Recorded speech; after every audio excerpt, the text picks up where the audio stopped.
तो कल जो हमारी क्लास थी उसी से आगे है ये, और ये बिगिनर्स के लिए है, ठीक है। बिगिनर्स के अलावा जो एडवांस लर्नर है, हाई स्कूल में, इंटर में, गवर्नमेंट जॉब्स की तैयारी कर रहे हैं, वो भी इसको देख सकते हैं। इसके बाद की जो क्लासेस है वो एडवांस लेवल पर रहेंगी, ठीक है। देखिए, तो कल हमने बताया था अगर किसी को टेंस नहीं आते, बहुत अच्छी बात है, उसी को ये वीडियो देखनी, जिसको नहीं आते तो उसी को सिखाना है ना। ये पूरा सेंटेंस होगा आपके सामने हिंदी का, सबसे लास्ट में देखोगे टाइम बताएगा, उसके बगल वाला टेंस बताएगा। टाइम कैसे पता लगता है, उसके लिए बॉक्स लिख रखा है। अगर लास्ट में है, हूं, है वगैरह आ रहा है, प्रेजेंट टाइम होगा। थाती थी आ रहा है तो पास्ट टाइम, गागी की आ रहा है तो फ्यूचर टाइम खत्म। अब आ जाओ टेंस पे। टेंस के लिए आपको दिख रहा है, अगर लास्ट में रहा रही आ रहा है तो कॉन्टिन्यूअस, ठीक है। परफेक्ट होगा तो चुका लिया दिया आएगा, परफेक्ट कॉन्टिन्यूअस होगा तो रहा रही के बाद साथ टाइम दे रखा होगा। यही था कल। अच्छा, एक और बात बहुत इंपॉर्टेंट है, कंटिन्यूअस बनाना हो तो करे क्या? अरे बी वर्ब के साथ आईएनजी लगाओ, है ना। परफेक्ट बनाना हो तो क्या करें, है वर्ब के साथ थर्ड फॉर्म लगाओ, और परफेक्ट कॉन्टिन्यूअस बनाना हो तो दोनों लगाओ, दोनों से मिक्स बनाए ना, मिला के। चलिए देखिए एक सेंटेंस। तो मैंने कल कहां तक आपको करा दिया था, कॉन्टिन्यूअस का मैंने अफर्मेटिव, नेगेटिव और इंट्रोगेटिव का पहला पार्ट समझा दिया था। अब इंट्रोगेटिव का दूसरा पार्ट समझो। जैसे मान लो कहीं लिखा हुआ है, ध्यान से देखिएगा सेंटेंस को। एक तो ये न्यू मार्कर लेके आए हो तुम लोग हैं, या लिखा हुआ है, मान लीजिए तुम घर की सफाई क्यों कर रहे हो, ठीक है। ये सेंटेंस आया। अब एक बात समझो, पहचानते कैसे हैं। सबसे पहले आप जाइए इसके लास्ट में। लास्ट में क्या दे रखा है हो वगैरह आ रहा है, क्या ही टाइम होगा बोलो भाई, प्रेजेंट टाइम होगा, कंफर्म बात है। यहां तक कोई दिक्कत भाई किसी को? Very good. उसके बाद ये बताइए, उसके बगल वाला टेंस बताएगा, रहा रही रहे, कौन सा टेंस है, कॉन्टिन्यूअस। तो आपने बड़े आराम से पहचान लिया कि भाई ये जो है ये प्रेजेंट कॉन्टिन्यूअस है ना। क्लियर है? अच्छा एक चीज और बताओ, अगर यहां था होता तो था मतलब पास, रहा रही मतलब कॉन्टिन्यूअस। क्लियर है? अरे हाँ या ना। चलिए आगे देखिए। अब इसका बनाओ आप क्या, अरे फॉर्मूला बनाना पड़ेगा भाई, क्योंकि इंग्लिश लिख लिए ना। तो टाइम का तो कोई फॉर्मूला नहीं है, टेंस से कॉन्टिन्यूअस इसका फॉर्मूला होता है। और इसका फॉर्मूला जो होता है ये कल का ही लिखा हुआ है। ये देखो क्या है, बी वर्ब के साथ आईएनजी। बहुत बढ़िया, आपने फॉर्मूला भी बना दिया। मगर एक बात ध्यान रखना, make sure this is the formula for basic structure. ये फॉर्मूला हर एक कॉन्टिन्यूअस के लिए है, मगर तुम्हें बनाना है प्रेजेंट कॉन्टिन्यूअस के लिए। तो बी वर्ब का कौन सा डिब्बा उठाए, कल ही बताया, फर्स्ट बॉक्स, पहला डिब्बा हमेशा क्या बताएगा, प्रेजेंट। पहले डिब्बे में कौन है, इज एम आर, अरे हाया ना भाई। और उसके बाद क्या लगा देंगे, आईएनजी। क्लियर है? चलिए कल ये भी बता दिया था बी क्यों नहीं लिया, वो मैंने कल डिस्कस कर लिया, देख लीजिएगा उसको। अब सवाल ये है, हमने बनाया फॉर्मूला, ये फॉर्मूला अफर्मेटिव के लिए है। नेगेटिव आता है तो क्या करते हैं, हेल्पिंग वर्ब के बाद नॉट लगा देते हैं। इंटेरोगेटिव आता है जब हमें कंफर्म करना हो, यानी क्या वर्ड शुरू में मिले, तो हम क्या करते हैं, उसमें हेल्पिंग वर्ब को बाहर भेज देते हैं। और एक और बात बताई थी मैंने आपको, याद है, स्टार्टिंग का जो क्या है उसको वॉट मत समझ लेना, दैट इज नॉट वॉट, वो वॉट नहीं है। बीच में जो क्या आता है वो वॉट होता है, समझ रहे हो ना इस बात को? क्लियर है ना? हाँ ध्यान से समझ लेना, वो कल वाली वीडियो देखना, उसमें दे रखा है। तो अब हमें ऐसी कंडीशन आ जाए तो है, तो ये भी इंटेरोगेटिव, इसमें तो क्या नहीं है शुरू में, कोई बात नहीं, क्वेश्चन बट बीच में है ना, इसी को बोलते हैं सेकंड कैटेगरी, काय की, इंटेरोगेटिव की। तो ये बात आप बिल्कुल समझ लेना, बहुत इंपॉर्टेंट बात है ये, बेसिक जो भी लर्नर्स है हमारे उनके लिए, कि अगर क्वेश्चन वर्ड बीच में है तो भी इंटेरोगेटिव होता है, पर ये ऐसा इंटेरोगेटिव है जिसका आंसर यस नो में नहीं दिया जा सकता। अगर आप बात कर रहे हो, कोई आपसे पूछ रहा है हाँ भाई घर की सफाई क्यों कर रहे हो, why are you cleaning your house, तो यस नो नहीं बोल सकते, बताना पड़ेगा I am cleaning my house because. अब उसके बाद जो भी तुम्हारा रीजन है उसको बताओ, हाँ या ना। तो ये बहुत इंपॉर्टेंट बात है, इसमें सिर्फ इतनी सी है, हेल्पिंग वर्ब तो इसमें भी बाहर आएगी। क्यों आएगी बाहर? क्योंकि जहां पर भी क्वेश्चन हो गया, जहां पर भी क्वेश्चन हो गया वहां हेल्पिंग वर्ब बाहर ही निकालनी पड़ेगी। यही तरीका है बंदे से क्वेश्चन करने का इंग्लिश लैंग्वेज में, है ना। अब अगर आप सिर्फ हेल्पिंग वर्ब बाहर निकाल रहे हो तो यानी आपका क्वेश्चन कंफर्म करने के लिए है सिर्फ, क्या आप ये कर रहे हैं इस तरीके से, क्या जो मिलता है हिंदी में, समझ पा रहे हो बात को? लेकिन यहां पे क्वेश्चन कंफर्म करने वाला नहीं है, यहां बंदे को कंप्लीट आंसर चाहिए। यानी जब भी क्वेश्चन बट बीच में आ जाए तो आपको कुछ नहीं करना, अपने फॉर्मूले में जो कल था फॉर्मूला हेल्पिंग वर्ब बाहर निकालने वाला, वो तो करना ही करना है। यानी अब अगर मैं आपसे कहूं यहां पे यू आएगा सब्जेक्ट, तो हेल्पिंग वर्ब बाहर निकालूंगा तो यू के हिसाब से क्या बाहर निकालू, इस एमआर में से आर निकालूंगा, अरे हाया ना। तो सेंटेंस क्या बनेगा, आर यू क्लीनिंग, सफाई करने के लिए क्लीनिंग किसकी, घर की, हाउस। बात समझ में आ रही है? लेकिन ये तब ठीक होता जब यहां पे क्या से शुरुआत होती, यानी क्वेश्चन कंफर्म करने के लिए होता है, ये तो क्वेश्चन वर्ड है ना। तो जब क्वेश्चन वर्ड बीच में आ जाए हेल्पिंग वर्ब तो आएगी आएगी, पर उससे भी पहले उस क्वेश्चन वर्ड की इंग्लिश आएगी, तो वाई हो जाएगी इसकी इंग्लिश क्या की, क्योंकि, है ना।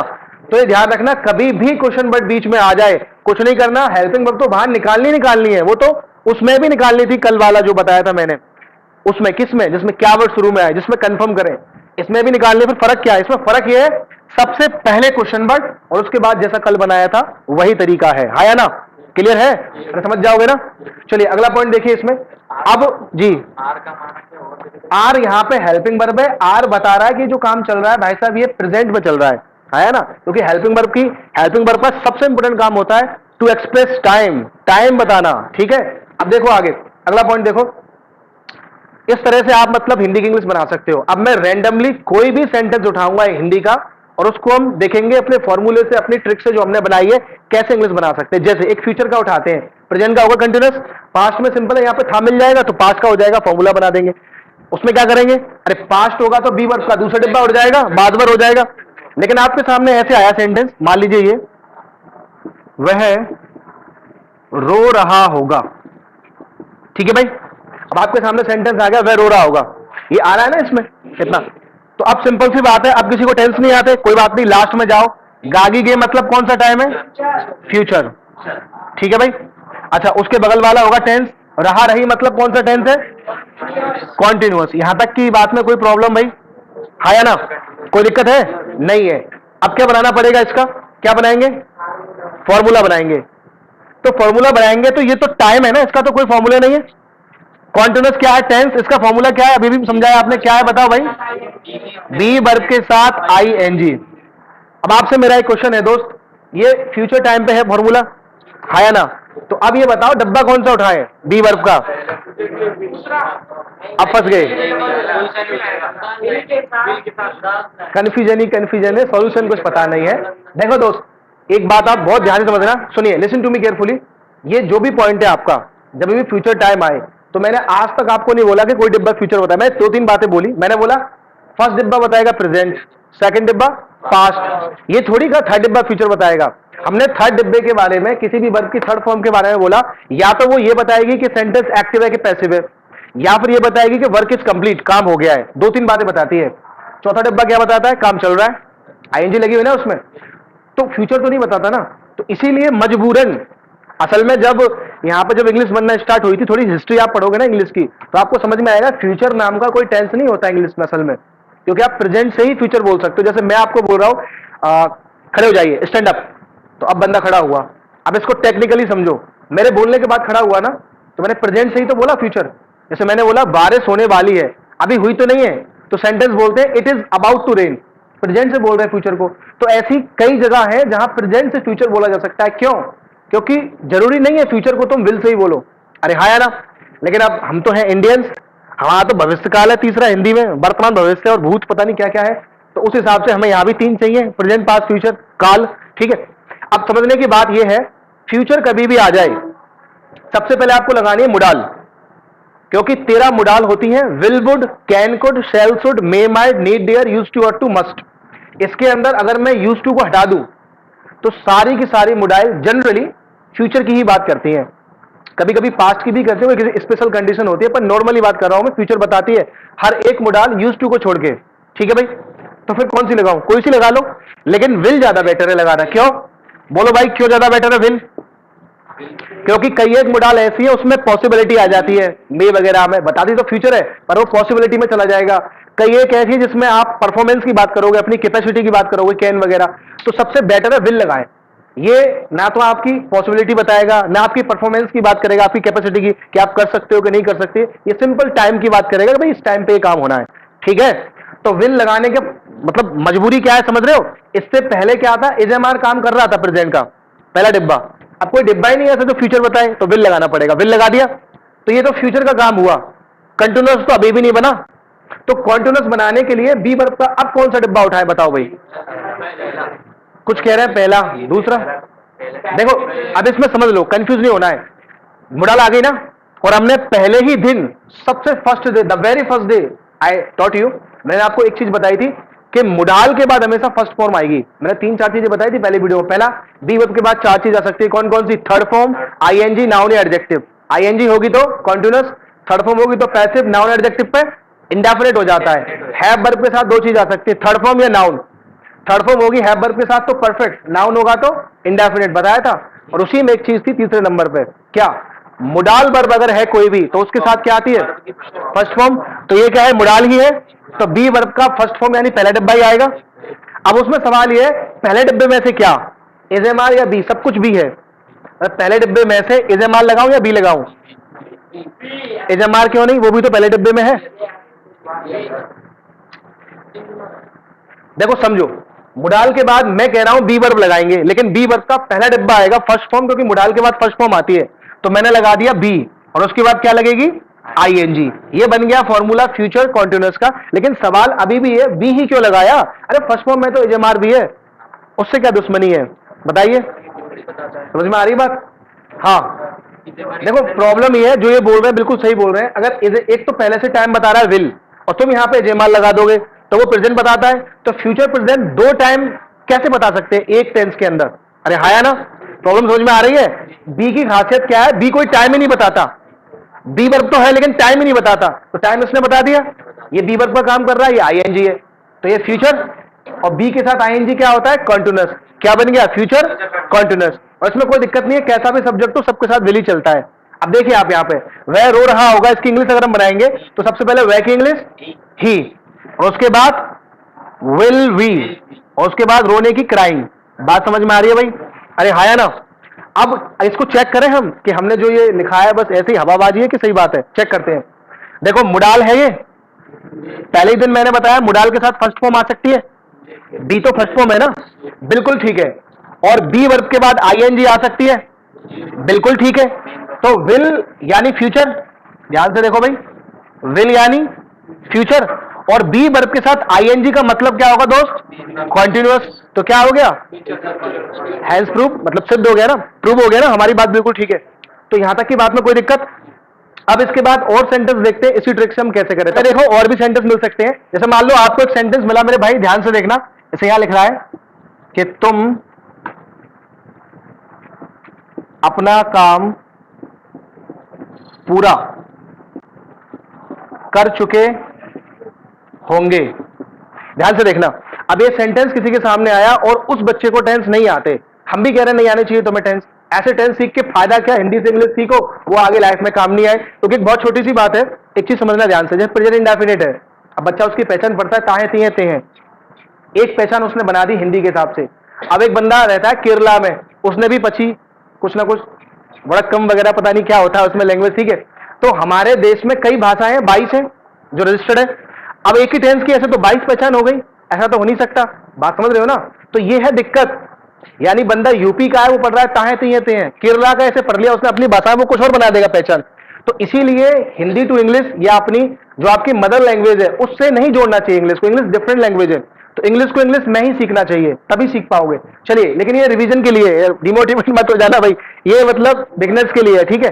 आगे देखो, अगर ऐसा सेंटेंस आपके सामने आ जाए तो आप कैसे इसको पहचानें और कैसे इसका फॉर्मूला बनाएं और कैसे इसकी इंग्लिश बनाएं। देखिए, सबसे लास्ट में जाओ, गागी के कौन सा टाइम है? बोलो भाई, ये फ्यूचर है। Is that clear? Okay, next आइए, चुका चुके लिया दिया, कौन सा टेंस होता है?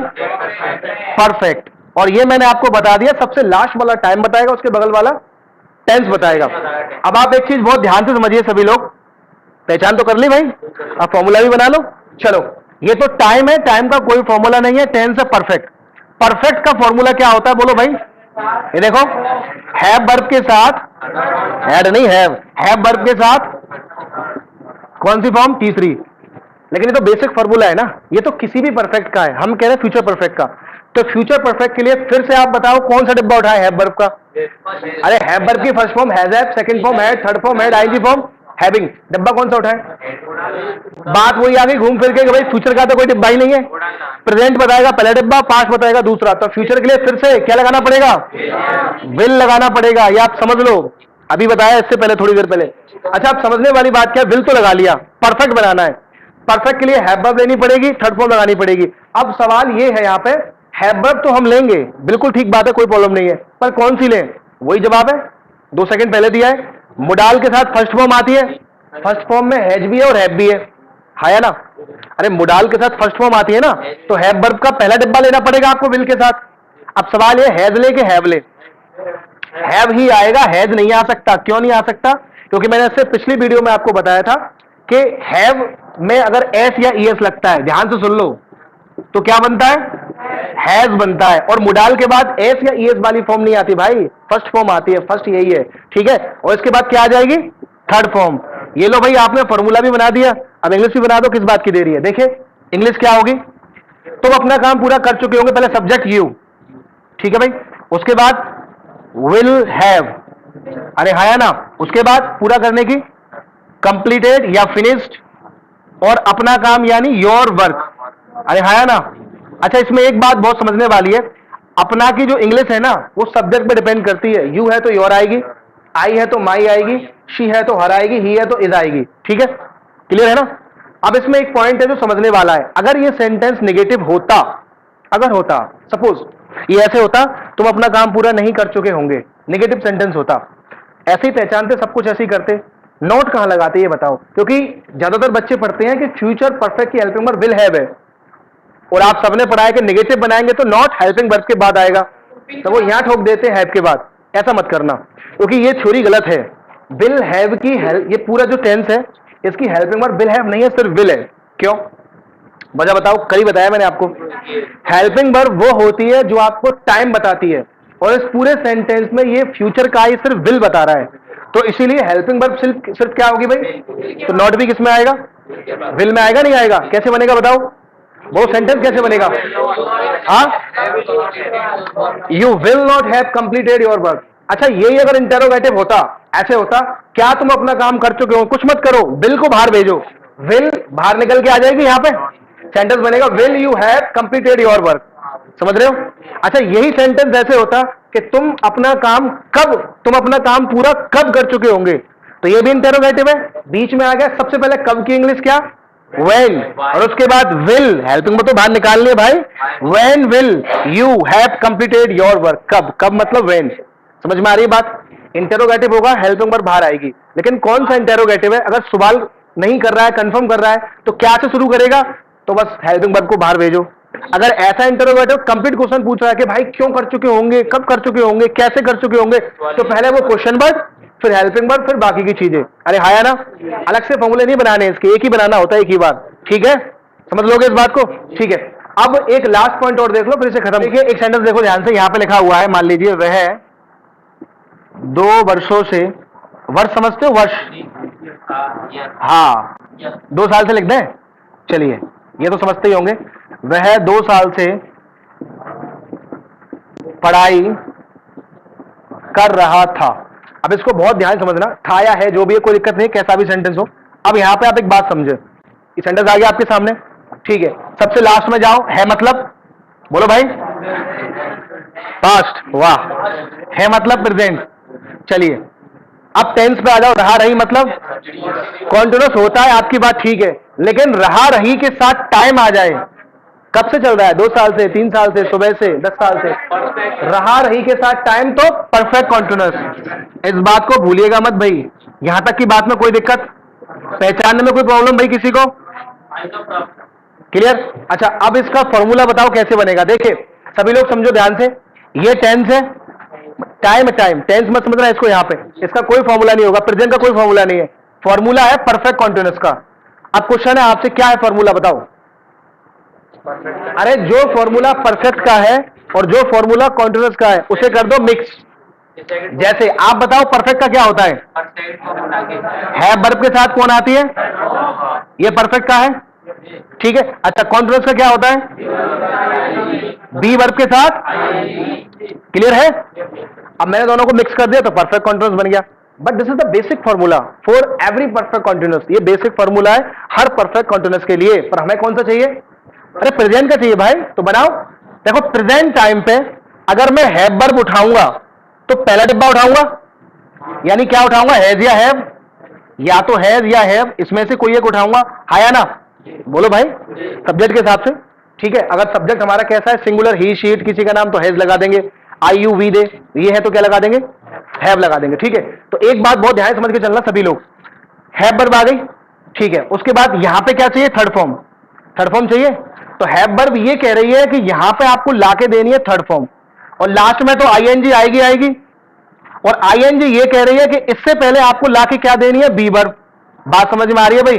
तो अब यहां पे आपको चलाना है अपना दिमाग, यानी जब आप बेसिक फॉर्मूले से असली फॉर्मूला बनाएंगे, तो हैव वर्ब का तो आपने लगा दिया फर्स्ट डिब्बा क्योंकि प्रेजेंट टाइम है। अब हैव वर्ब के बाद चाहिए थर्ड फॉर्म, जब बनेगा परफेक्ट, और लास्ट में आएगा आईएनजी, पर आईएनजी से पहले क्या चाहिए, बी वर्ब। तो दो रिक्वायरमेंट्स आ गई हमारे पास। अब ऐसी चीज देखो इन डिब्बों में जो थर्ड फॉर्म भी हो और जो बी वर्ब भी हो, कौन है, वो एक ही है, बीन। बीन बी वर्ब भी है और बीन थर्ड फॉर्म भी है ना? तो यहां पे कुछ मत करो, आप बीन लगा दो, आपका काम हो गया, दोनों काम हो गए, थर्ड फॉर्म भी बन गई और बी वर्ब भी है। अब अगर आप ध्यान से देखोगे, देखो हैज हैव के साथ थर्ड फॉर्म आ गई तो क्या बन गया, परफेक्ट, है ना? और बी वर्ब के साथ आईएनजी तो क्या बन गया ना, परफेक्ट कॉन्टिन्यूअस। और ये हैज हैव जो है ये पहला डिब्बा है हैव वर्ब का, तो इसीलिए ये काय का बना, प्रेजेंट का परफेक्ट कॉन्टिन्यूअस, है ना? क्लियर है? अच्छा, अब इसकी इंग्लिश बना दो, कोई दिक्कत वाली बात नहीं है। बताइए, वह 2 साल से पढ़ाई कर रहा है, वह यानी ही के साथ हैज या हैव, तो ही हैज बीन, पढ़ाई करना स्टडी में लग जाएगी आईएनजी, स्टडीइंग, कब से, 2 साल से। अच्छा, इसमें एक बात और होती है परफेक्ट कॉन्टिन्यूअस में, आपको यहां पर टाइम लिखना पड़ता है सिंस या फोर के साथ, यानी आपको सिंस या फोर लगाना पड़ेगा, उसके बाद टाइम बताना पड़ेगा जब से वो काम चल रहा है। ठीक है, अब यहां पर समझने वाली बात है कौन सा लगाए, तो देखो जब भी काउंटिंग आ जाए 1 2 3 4 5 6 4 लगाओगे आप, क्योंकि 4 होता है पीरियड ऑफ टाइम, यानी टाइम को प्लूरल करके बात करता है, वो काउंटिंग में बात करता है। और जब जब काउंटिंग नहीं है तब तब सिंस आएगा, जैसे सुबह से, पिछले दिन से, पिछले साल से, 2010 से, 2020 से, तो यहां पे काउंटिंग नहीं है, समझ रहे हो ना? तो यहां पे अगर मैं ऐसे भी कह दूं ना, वो 1 साल से पढ़ रहा है, तब भी 4 आएगा। जनरली जो बच्चे पढ़ लेते हैं ऐसे पढ़ लेते हैं, पॉइंटेड टाइम और पता नहीं क्या क्या, उसमें कोई सिंगुलर प्लूरल समझता है, कुछ नहीं है। एक पॉइंट पकड़ो, 4 जब आएगा जब काउंटिंग होगी, 1 2 3 4 5 कुछ भी, 1 2 3 4 5, इसके अलावा सिंस आएगा। अब यहां पे मान लो लिखा होता सुबह से पढ़ रहा है, तो मैं सिंस लगाता, काउंटिंग नहीं है ना सुबह में, लेकिन यहां पे काउंटिंग होगी 2 साल, तो क्या बोलूंगा भाई, ही हैज बीन स्टडीइंग, उसके बाद क्या बोलूंगा, 4, बोलो भाई, 2 ईयर्स। यहां तक की बात में कोई दिक्कत? अच्छा, एक आखिरी बात समझ लो, थोड़ा सा आपको ये लग रहा होगा कि हैज हैव मतलब मैंने क्लियर नहीं किया, तो ये समझ लो आप, कभी भी कोई पर्सन थर्ड पर्सन है, कितना है, ठीक है, और उसके साथ साथ सिंगुलर है, अगर ये दोनों क्वालिटी उसके अंदर हैं तो लगाते हैं हैज, और दोनों में से एक भी नहीं है, दोनों नहीं है, तो लगाते हैं हैव। तो अब थर्ड पर्सन और सिंगुलर कौन कौन से होते हैं बताइए, ये ध्यान रखना, थर्ड पर्सन सिंगुलर होते हैं ही, शी, इट, या फिर किसी का नाम। क्लियर है भाई? तो इसीलिए इन्हीं के साथ हैज आएगा, बाकी के साथ हैव आएगा। ऐसे मत पढ़ लेना कि सिंगुलर के साथ हैज आएगा, नहीं तो फिर फंस जाओगे। आई के साथ हैव आता है, आई भी तो सिंगुलर है, फिर हैव क्यों लगा रहे हो? तो वजह यह है, आई के साथ हैव इसलिए आता है, आई सिंगुलर है पर थर्ड पर्सन नहीं है। क्लियर है? चीजें समझ में आई?